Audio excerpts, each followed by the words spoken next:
Well, growing up in Newport in the 80s and 90s, and getting into music and the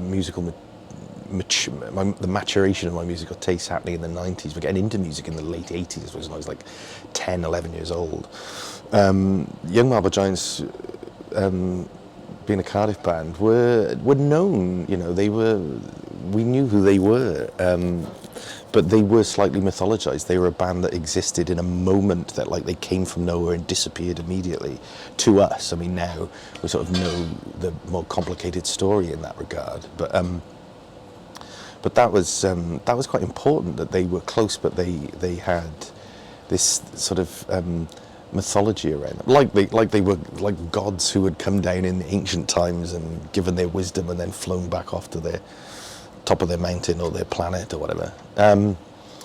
It was important that a band like Young Marble Giants existed in that sort of mythological context, because also you got to remember that they didn't sound like anybody else. I mean, before or after, I mean, there were reasons for that, sort of lo-fi DIY reasons for that, but also aesthetic ones. I think if you listen to interviews with them in consequent years.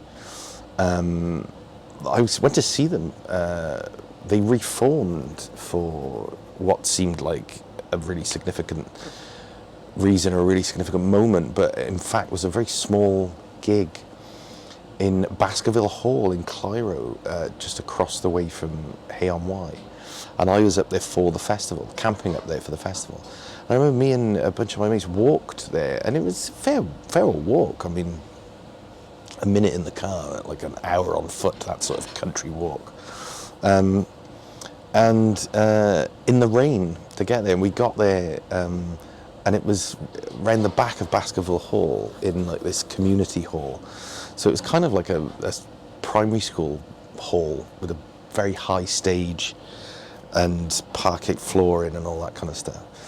And me and a couple of my mates went up to see them, drank a load of Red Stripe, and then walked back in the sopping rain to our tents. And they were fantastic, and I remember getting the chance to tell them that at the end, because it was that kind of gig. It was like a kind of, I'd imagine, sort of like seeing the Beatles when they were the Quarrymen, and John and Paul met each other, playing on the back of a truck at a country fair in Liverpool. It was a bit like that. I just went up to them afterwards and they were packing up their gear.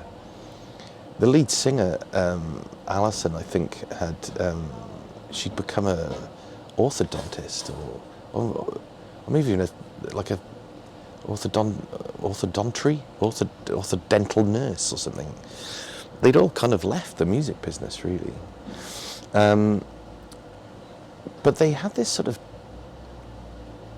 it's quite alien quality, even seeing them 30 years after they made their great album Colossal Youth, which of course has entered the international annals of musical significance, because Kurt Cobain named it as one of his favourite ever, most influential records, when he was in Nirvana.